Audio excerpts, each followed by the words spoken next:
आप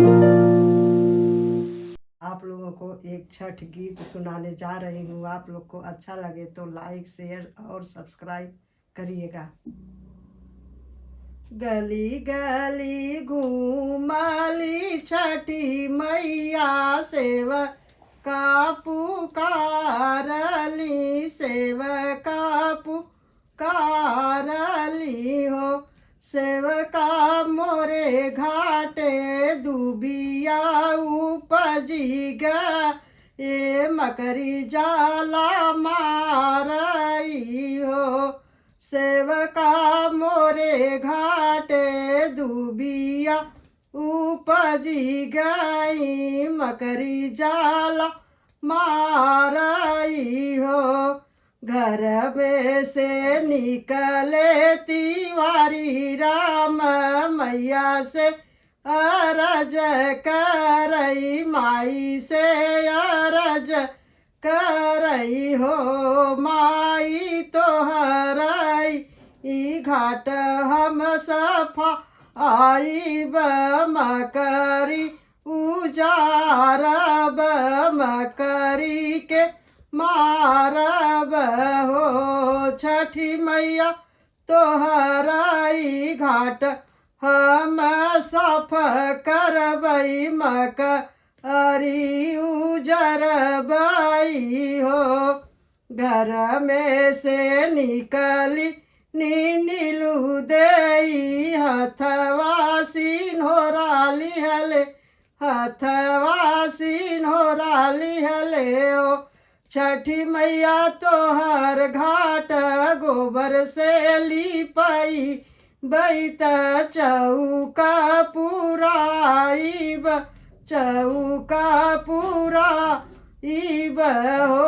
छठी मैया तोहर घाट गोबर से लिपबई, चौका पुराईब हो। गली गली घूमली छठी मैया सेवका पुकारली, सेवका पुकारली हो। ओ सेवका मोरे घाटे दुबिया उपजी गई, मकरी जाला मारई हो। घर में से निकले दुबे राम मैया से अरज करई, मैया से अरज करई हो। मैया तोरे घाटे तमुआ तनाई, बैत छठी माई के पूजबई, छठी माई के पूजबई हो। छठी मैया तोहरे घाटे तमुआ तनाई, बैत छठी माई के पूजबई हो। घर में से निकली अर्चना दे ई, हथवा सिन्होरवा लिहले, हथवा सिन्होरा लिहले हो।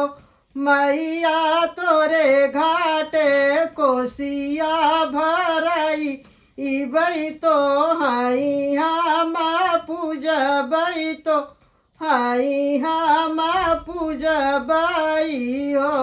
ओ छठी मैया तोरे घाटे कोसिया भरऊ, बैत तो हई हम पूजब हो।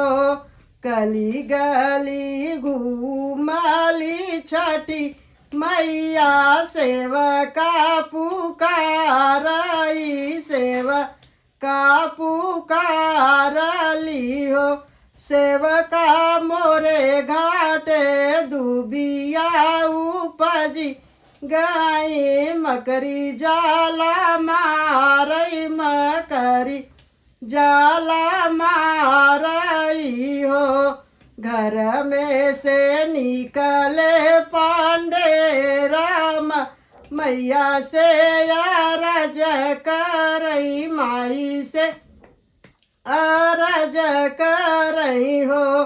माई तोरे घाटे फल हम चढ़ाई बई त सुपवा उठाई बई इहो माई तोरे घाटे फल हम चढ़ाई बई त सुपवा उठाई बई हो।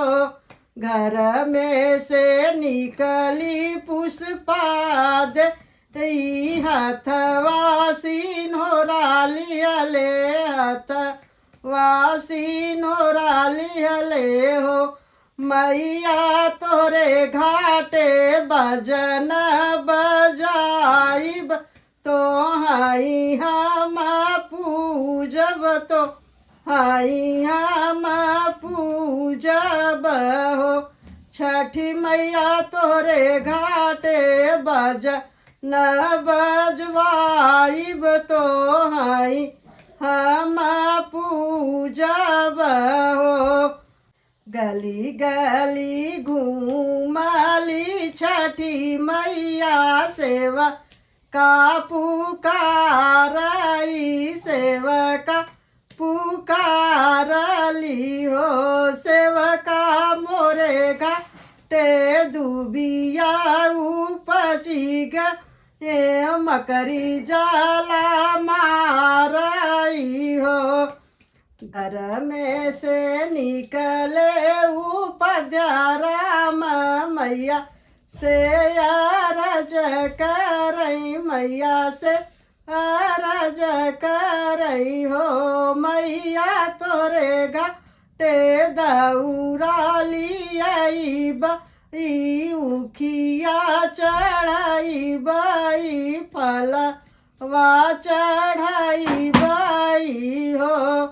छठी मैया तोरे घाटे दौरा लिया बई फलवा चढ़ाई बई उखिया चढ़ाई बई हो। घर में से निकली उर्मिला देई हथवा सिन्होरवा लिहले हथवा सिन्होरवा लिहले हो। छठी मैया तोरे घाटे जोत हम लाई बई मंगन कुछु मंगबई मंगन कुछु मांगब हो। गली गली घूमली छठी मैया सेवका पुकारई हो। सेवका मोरे घाटे दुबिया उपजी गई मकरी जाला मारई हो।